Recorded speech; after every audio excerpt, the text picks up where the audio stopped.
कल मैं आपको गोपी प्रेम की आध्यात्मिकता से सिखा रही थी कि कैसे हमें गोपी के भावों को अपने भागवत ग्रंथ से जोड़ना चाहिए।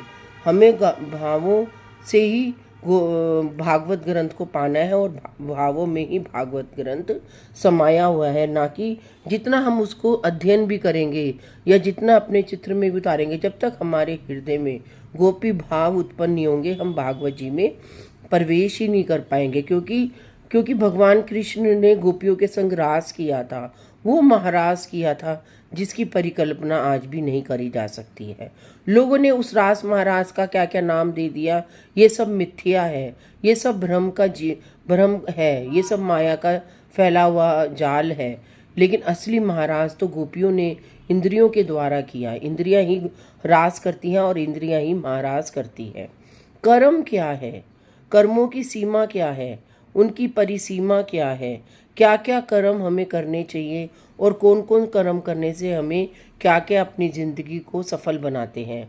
कर्म ही हमें हमारी आत्मा को एक सफल जीव बनाते हैं। हमारे जीवन में कहाँ तक हम कसौटी पे खरे उतरे हैं वो हमें हमारे कर्म ही बताते हैं, और वो हमें भागवत जी की महत्ता से ही प्राप्त हो पाता है। भागवत जी की महत्ता को हम पहचान पाते हैं और जीव के हृदय में एक ज्योत के रूप में प्रज्वलित होती है भागवत ग्रंथ अपने अपने कर्मों के अनुसार। सब भगवान नारायण की कृपा से ही, और ये सब कौन किसकी कृपा से संभव है?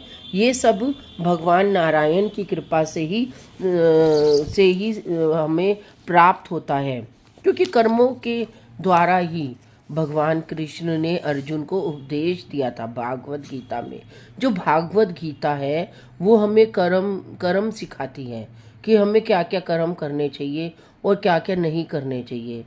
भगवान कृष्ण कहते हैं गीता जी में कि मुझे वो ही जीव प्रसन्न है जो जीव के अंदर ईर्ष्या, द्वेष, अभिमान, घमंड, व्यभिचार नहीं हो।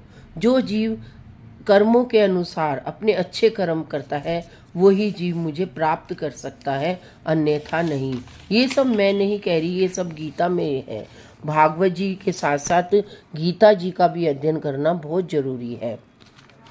और ये बात भी महत्वपूर्ण है कि हम चाहे कितनी ही भागवत जी का श्रवण कर लें और चाहे भागवत जी हमारे उतरती है या नहीं, हम उसकी पूर्ण भक्ति के औचित्य के बारे में जान पाते हैं या नहीं, बस नारायण की ही कृपा होनी चाहिए, तभी तो हम भागवत जी की समदूरदर्शिता के बारे में जान पाते हैं, अन्यथा नहीं। भागवत जी को वो ही श्रवण कर सकता है जो हृदय से हृदयित होकर पूर्ण